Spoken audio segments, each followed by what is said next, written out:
Olá pessoal, tudo bem? Eu sou André Tesser, você está no nosso canal Dialogando Direito e hoje a gente vai voltar a conversar sobre um tema que a gente já falou em outros vídeos aqui e é um tema bastante clássico no processo civil brasileiro. A gente vai falar das chamadas tutelas de urgência ou das tutelas provisórias de urgência e abordar um aspecto bem peculiar, mas bem importante das tutelas provisórias de urgência, que é o estabelecimento da irreversibilidade como um requisito negativo de concessão das tutelas provisórias de urgência, tá certo? Então a gente vai falar disso, vai tratar disso em específico aí olhando para a tutela antecipada e vai depois aí trazer algumas contribuições ao longo aqui do nosso vídeo. Bom, em primeiro lugar, é bastante importante lembrar que a irreversibilidade como requisito negativo de concessão da tutela antecipada ou da antecipação de tutela, isso significa dizer uma irreversibilidade como uma forma de impedimento de concessão da tutela antecipada, não é uma regra nova, não é uma regra que foi adotada somente no Código de Processo Civil de 2015. Não. A regra hoje prescrita no artigo 300, parágrafo 4º do CPC, na verdade já existia num dos parágrafos também do artigo 273 do Código de 73, quando houve a sua reforma, aí, especialmente a partir da Lei 8952 em 1994. Então, desde o início, desde quando a antecipação de tutela foi estabelecida como cláusula genérica para permitindo a concessão, então, da antecipação da tutela em qualquer processo de conhecimento, já havia essa regra estabelecida lá, né, no Código de 73 reformado, da irreversibilidade como requisito negativo de concessão da antecipação da tutela. Então isso é bastante importante. Então o que a gente está falando aqui não é de uma regra nova e por isso a gente vai poder trabalhar aí com algumas questões já bastante maduras acerca da compreensão dessa regra. Então esse é o primeiro aspecto. O segundo aspecto bastante importante para a gente saber é que no Código de 2015, embora a regra da irreversibilidade como requisito negativo de concessão da tutela antecipada esteja prevista na parte em que o legislador está tratando da tutela provisória de urgência, ela também deve ser vista como uma condição negativa de concessão para os casos em que a tutela antecipada não é concedida com base na urgência, mas sim com base na evidência. Isso é importante dizer, à luz da doutrina, principalmente, porque, como a gente já comentou em outro vídeo aqui, na ausência de um maior rigor técnico na hora da construção da tutela antecipada da evidência no Código, o legislador acabou tratando disso só num artigo, só no 311, e da forma como ele construiu conceitualmente a parte geral, o livro 5 da parte geral, tratando lá da tutela provisória, parece que ele não quer conceituar a tutela da evidência como tutela antecipada. Mas, na verdade, a tutela da evidência é uma hipótese de antecipação de tutela, que não ocorre com base na urgência, e sim com base na evidência. Toda vez que o juiz antecipa, toda vez que o juiz concede uma tutela de evidência, na verdade ele está antecipando a tutela que só seria entregue ao final ao autor, mas aqui com base na evidência.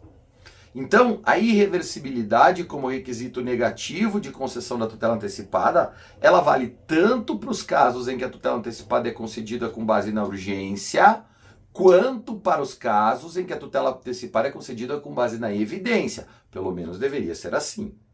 Tá? Esse é um outro aspecto importante. Mas talvez o aspecto mais significativo e mais relevante para a gente tratar aqui sobre a irreversibilidade é tentar entender o que é de fato essa irreversibilidade e qual é o alcance dela. Em primeiro lugar, a primeira discussão então que se coloca é saber se o legislador está falando de uma irreversibilidade fática ou de uma irreversibilidade jurídica. E nesse aspecto, me parece bastante difícil dizer que nós estamos a falar de uma irreversibilidade jurídica, pelo menos de forma absoluta. Por que isso?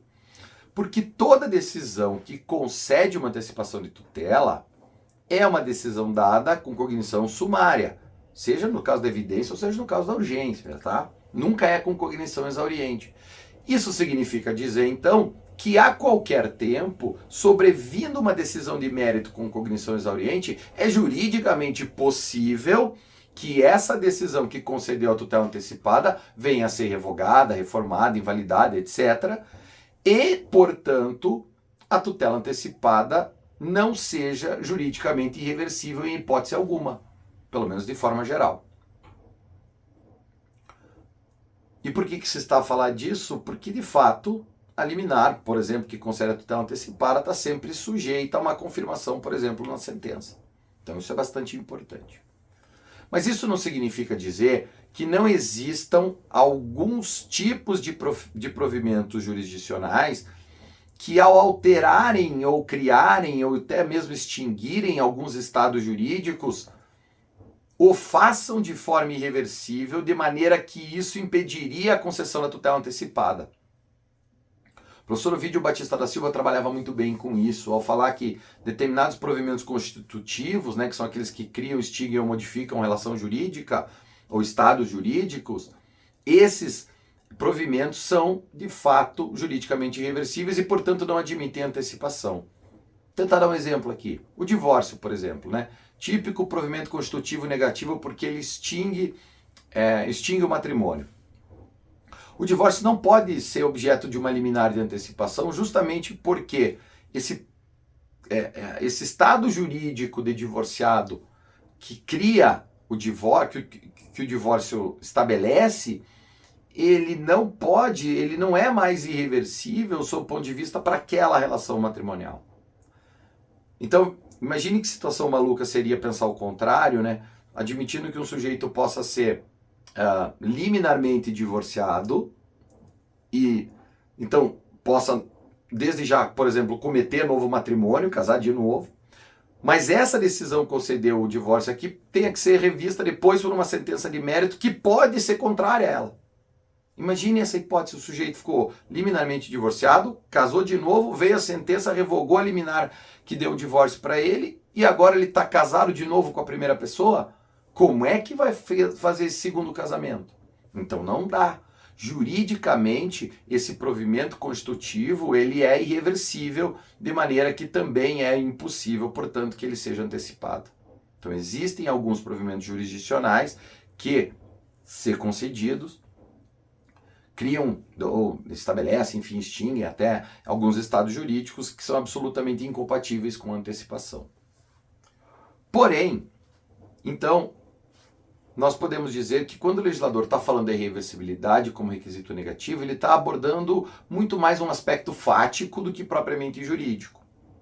Só que aí nós chegamos em mais um problema. Se a gente entender isso de forma absoluta, uma gama gigantesca de provimentos que vêm sido objeto de tutela antecipada, de antecipação de tutela, não poderiam ter sido concedidos porque são faticamente irreversíveis. Imagine diversas situações ligadas, por exemplo, ao direito à saúde. A concessão de uma liminar mandando realizar um procedimento médico urgente. Ora, se o procedimento for feito, não dá mais para desfazer, né? Essa irreversibilidade aqui, então, fática, acontece com a concessão da medida. Mas isso não significa dizer que ela não possa ser concedida.